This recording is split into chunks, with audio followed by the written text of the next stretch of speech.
चलिए जानते हैं छत्तीसगढ़ की 25 बड़ी खबरों को सिर्फ 10 मिनट में। लेकिन उससे पहले वीडियो को लाइक और चैनल को सब्सक्राइब जरूर करें।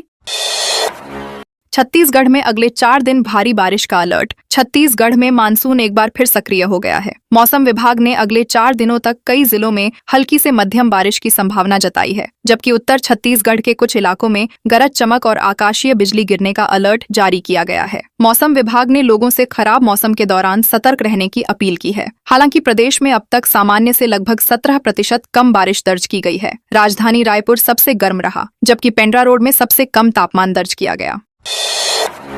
दुर्ग में 7 इंस्पेक्टरों का तबादला। छत्तीसगढ़ पुलिस मुख्यालय ने बुधवार देर रात 64 पुलिस निरीक्षकों के तबादले का आदेश जारी किया। इस सूची में दुर्ग जिले के 7 निरीक्षकों का अन्य जिलों में स्थानांतरण किया गया है, जबकि 3 नए निरीक्षकों की जिले में पदस्थापना की गई है। सुपेला, जामुल, उतई और खुर्सीपार सहित कई थानों के प्रभारियों को नई जिम्मेदारियां दी गई हैं। इसके अलावा ट्रैफिक शाखा और अन्य इकाइयों में पदस्थ अधिकारियों का भी तबादला किया गया है। पुलिस विभाग ने इसे नियमित प्रशासनिक प्रक्रिया का हिस्सा बताया है।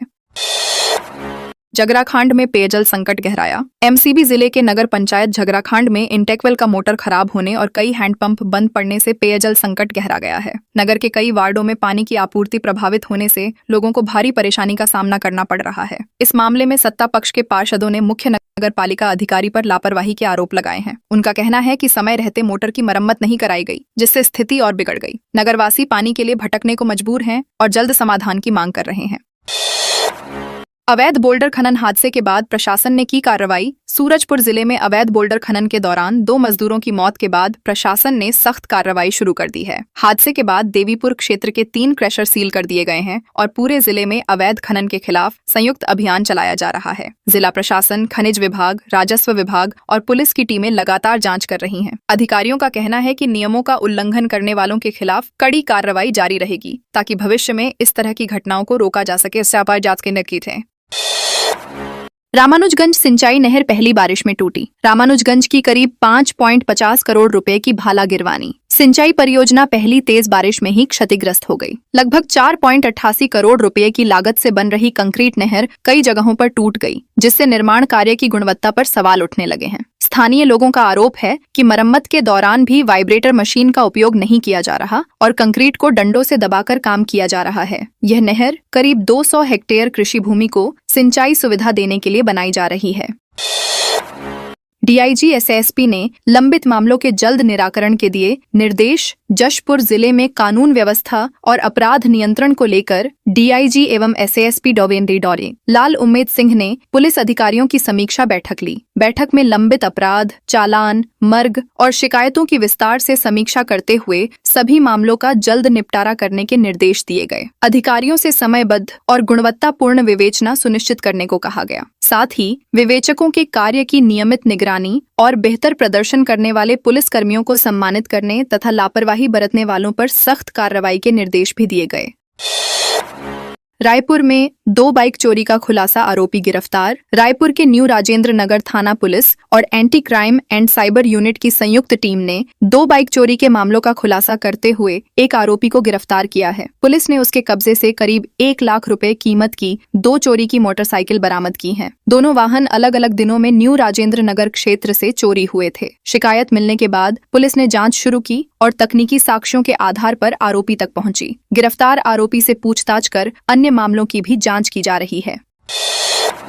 सूरजपुर तालाब में सैकड़ों मछलियां मरी मिली। सूरजपुर जिले के एक तालाब में सैकड़ों मछलियां मृत मिलने से इलाके में हड़कंप मच गया। घटना की जानकारी मिलते ही बड़ी संख्या में ग्रामीण मौके पर पहुंच गए। कुछ लोग मृत मछलियों को अपने साथ ले गए, जबकि कुछ को बेचते हुए भी देखा गया। मछलियों की मौत के कारणों को लेकर अलग अलग तरह की आशंकाएं जताई जा रही हैं। स्थानीय लोगों का मानना है कि पानी में ऑक्सीजन की कमी, गंदगी या अन्य कारण इसकी वजह हो सकते हैं। प्रशासन ने मामले की जांच शुरू कर दी है और वास्तविक कारणों का पता लगाया जा रहा है।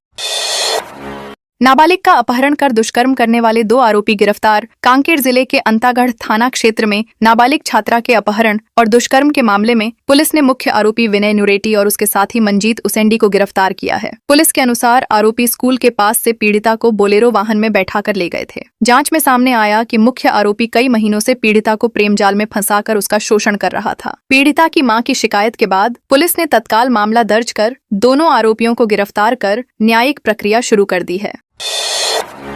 वार्ड से कचरा नहीं उठने पर भड़की पार्षद। धमतरी नगर निगम में कचरा प्रबंधन को लेकर विवाद सामने आया है। बांसपारा वार्ड की भाजपा पार्षद नम्रता पवार का एक वीडियो सोशल मीडिया पर वायरल हो रहा है, जिसमें वह वार्ड से कई दिनों तक कचरा नहीं उठाए जाने पर नगर निगम अधिकारियों और कर्मचारियों पर नाराजगी जताती दिखाई दे रही हैं। पार्षद ने कहा कि यदि समय पर सफाई नहीं हो सकती तो कचरा नगर निगम आयुक्त के घर के सामने डाल दिया जाए। उनका आरोप है कि गंदगी और बदबू के कारण वार्डवासियों का रहना मुश्किल हो गया है और शिकायतों के बावजूद समाधान नहीं हुआ।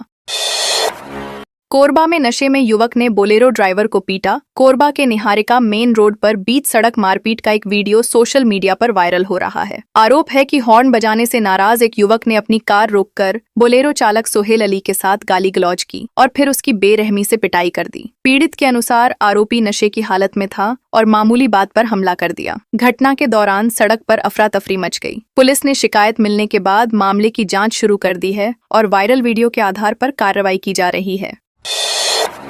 श्री चैतन्य टेक्नो स्कूल के खिलाफ प्रशासन की कार्रवाई। रायगढ़ जिले के खरसिया स्थित Shri Chaitanya techno English medium school में निरीक्षण के दौरान कई गंभीर अनियमितताएं सामने आने के बाद जिला शिक्षा अधिकारी ने स्कूल की मान्यता समाप्त करने की अनुशंसा की है। जांच में पाया गया कि स्कूल प्रबंधन अपने ही प्रकाशन की किताबें, कॉपियां और यूनिफॉर्म विद्यार्थियों को बेच रहा था, जो सरकारी नियमों के विपरीत है। स्कूल को जारी शोकॉज नोटिस का भी समय पर जवाब नहीं दिया गया। प्रशासन ने पूरे मामले को गंभीर मानते हुए आगे की कार्रवाई की प्रक्रिया शुरू कर दी है।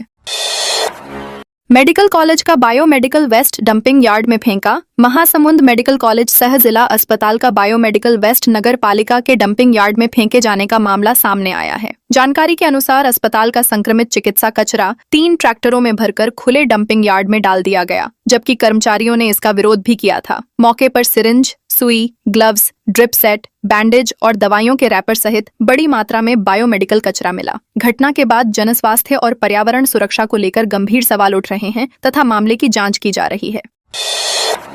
बिजली कटौती पर हाईकोर्ट सख्त। शासन का जवाब व्यवस्था सुधारने प्लानिंग। बिलासपुर में बारिश और आंधी तूफान के बाद लगातार हो रही बिजली कटौती के मामले में छत्तीसगढ़ हाईकोर्ट ने राज्य सरकार से जवाब तलब किया। शासन ने अदालत को बताया कि बिजली व्यवस्था सुधारने के लिए विस्तृत एक्शन प्लान तैयार किया गया है। इस पर चीफ जस्टिस रमेश सिन्हा और जस्टिस रविंद्र कुमार अग्रवाल की खंडपीठ ने कहा कि केवल कागजी योजनाओं से काम नहीं चलेगा। जब तक योजनाओं का असर जमीन पर नहीं दिखेगा और आम लोगों को निर्बाध बिजली आपूर्ति नहीं मिलेगी, तब तक समस्या का वास्तविक समाधान नहीं माना जाएगा।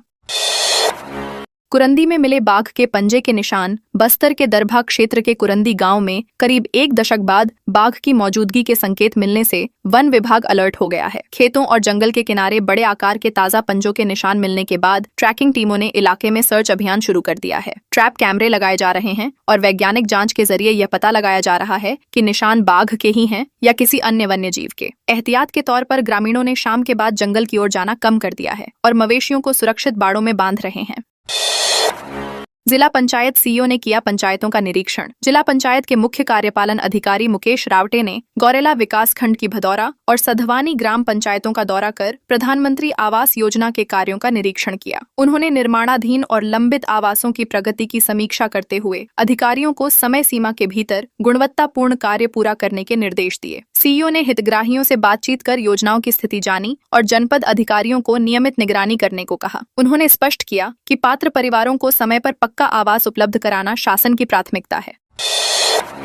बिलासपुर जोन के 12 रेलवे पुलों पर एडवांस सिस्टम। दक्षिण पूर्व मध्य रेलवे के बिलासपुर जोन ने मानसून के दौरान रेलवे पुलों की सुरक्षा बढ़ाने के लिए 12 प्रमुख पुलों पर सेंसर आधारित real time water level monitoring system लगाया है। इस अत्याधुनिक तकनीक से नदियों का जलस्तर खतरे के करीब पहुंचते ही रेलवे अधिकारियों के मोबाइल पर तुरंत अलर्ट पहुंच जाएगा। इससे समय रहते आवश्यक सुरक्षा कदम उठाए जा सकेंगे और रेल संचालन प्रभावित होने की संभावना कम होगी। रेलवे का कहना है कि यह प्रणाली मानसून में सुरक्षित और निर्बाध रेल परिचालन सुनिश्चित करने में महत्वपूर्ण भूमिका निभाएगी। रायपुर में निगम की 2 बड़ी कार्रवाई। रायपुर नगर निगम ने अतिक्रमण और अवैध प्लाटिंग के खिलाफ अभियान तेज करते हुए 2 बड़ी कार्रवाई की है। टीम प्रहरी अभियान के तहत टिकरापारा स्थित पुजारी पार्क के पास मुख्य सड़क से अवैध ठेले हटाकर मार्ग को अतिक्रमण मुक्त कराया गया। वहीं जोन 10 की टीम ने डुंडा क्षेत्र में करीब 5 एकड़ निजी जमीन पर हो रही अवैध प्लाटिंग पर कार्रवाई करते हुए मुरम सड़क काट दी और निर्माण की नींव ध्वस्त कर दी। प्रशासन ने स्पष्ट किया कि शहर में अवैध कब्जों और प्लाटिंग के खिलाफ अभियान लगातार जारी रहेगा। ये थी